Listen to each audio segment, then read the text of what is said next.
Hi everyone, Chris Natzke here. I am the National Director of Business Development for Superfoot-Joe Lewis, as well as the Rocky Mountain Regional Director for those two systems. And I'm here with my good friend. My name is Jim Ginter. I am the National Director of Marketing, as well as the Southwest Regional Director. So we're here today to talk with you about curriculum and how the curriculum of these two systems can work within the current structure that you have at your schools. And we've got three different ways that we want to share this with you about how you can use the Superfoot and the Joe Lewis curriculums to enhance your programs and make yourself and your students better fighters, better practitioners. So I'm going to come online here and just share with you for a moment using the Superfoot curriculum as an example, because there's basically three ways that we can use this curriculum. And the first is as an overlay over your current curriculum. The second that we've identified is by using it as an upgrade system, moving, say, to a black belt training or black belt club, as well as using it as a standalone program.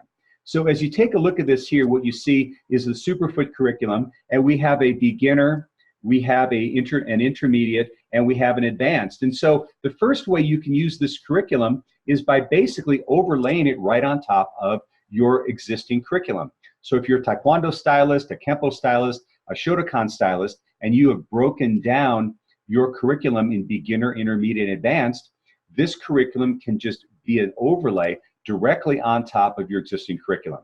So it's not that you're having to choose doing one or the other, but it's just a means of enhancing what you already have, particularly in the area of sparring. Now that's the first way that we've identified. The second way that we've identified is the way that I use it when I had my school, and that's for schools that maybe are doing an upgradable program. So for instance, what I used to do is I used to have my first three belts as what I would call my basic program. So my white, yellow, and orange belts, and that would just be teaching basic Taekwondo skills. And then I had an upgrade program, which was going to a black belt training. And that's where I introduced more advanced self-defense, and I introduced weapons, I introduced traditional forms, and I introduced sparring. And so in that way, what I was able to do is take this curriculum and do the same thing, but only make it available as an upgradable program. So now when students were upgrading, this was a benefit for them. They got an additional benefit outside of the basic program to move to, in this case, the Superfoot system. And then it just, again, overlaid right on top of my regular curriculum, and it was the sparring emphasis that we had in the curriculum. So Jim, I know that you've done it just a little bit differently. You've gone to make it a part of your entire curriculum. Is that true? That's true. So what I did is I started out with an overlay, and I just want to say that that's probably the best way for most people who are starting with our organization is an overlay. It's easier. You don't have to change anything. Like you said, it just kind of drops over and you can just kind of play with the curriculum. Over the years, our members just got so into it that we started phasing out Taekwondo, and for a couple of reasons. One, I think at our school anyway, we enjoyed hitting the focus mitts, hitting the heavy bags, hitting the targets much more than doing, forms, katas, and so on. Nothing wrong with that. What we do here, we enjoyed it a little bit more. The other reason was, I think sometimes when you have too much curriculum, and we talked about this in our other videos with rotating curriculum, you are what's the saying?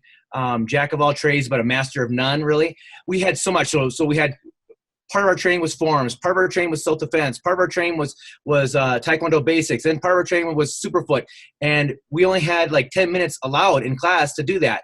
So over the time, I end up doing just this as a standalone. And so what I do is I have, like a lot of schools, you have your A day and your B day, right? So people come twice a week. Our A day is dedicated to the Joe Lewis systems. And then our B day is dedicated to the Superfoot systems. So we have our warm-ups, we have foundational, training drills.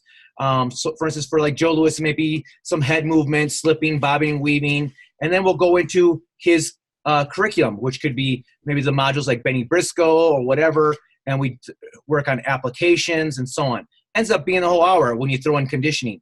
Superfoot Day, which is our second day, same thing, starting with basics, using Superfoot kicking drills, footwork drills. Then we do these combinations like you're showing on the screen here. every belt or rotating curriculum. The beginners are doing this combination, intermediates are doing a different combination, and so on. And then we do our sparring on that day.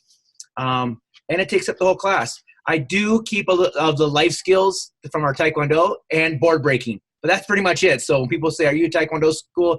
I tend to go, not really anymore. So we kind of classify ourselves as more of an American kickboxing system. So like you said, there's so many different ways you can do this.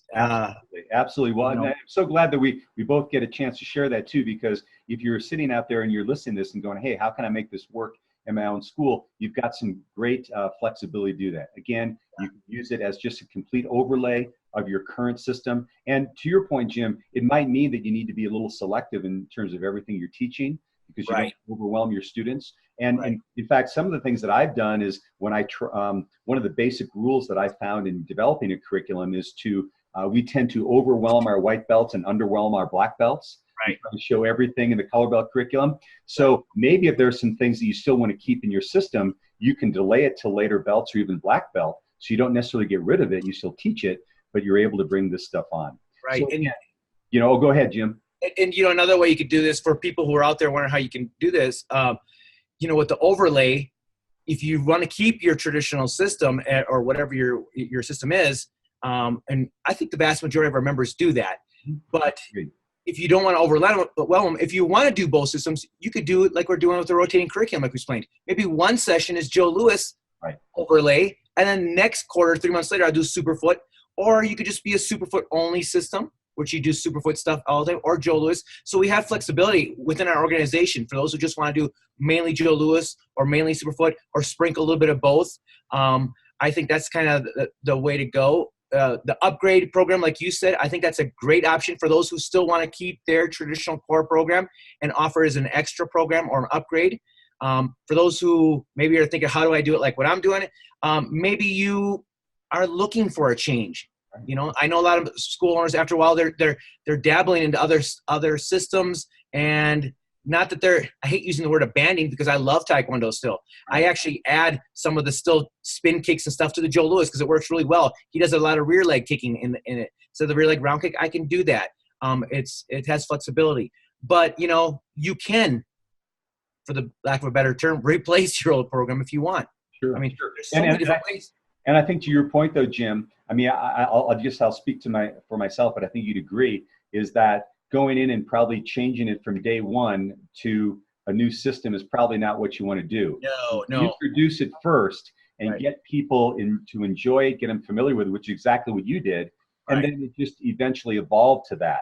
But, the people are with you because they like the way you're doing it now. And when you can move students. But what I would suggest, whether it's an overlay, whether it's an upgrade, begin to introduce these, get people excited. And if it makes sense to move to it, then it does. And if it doesn't, it doesn't. Right. And then later on, when you become a member with us as a school owner, we really go into depth about how you can create this into a rotating curriculum in some of our videos that we've developed as well. So you get an idea of how you can make that move and make it a real smooth and well-oiled machine. Absolutely. So there you have it, everybody. That's how you can use the Superfoot and or Joe Louis curriculum as a means in your school, using it first as an overlay, secondly as an upgrade program, or 3 as a standalone. So we hope this helped you, and we look forward to working within our system.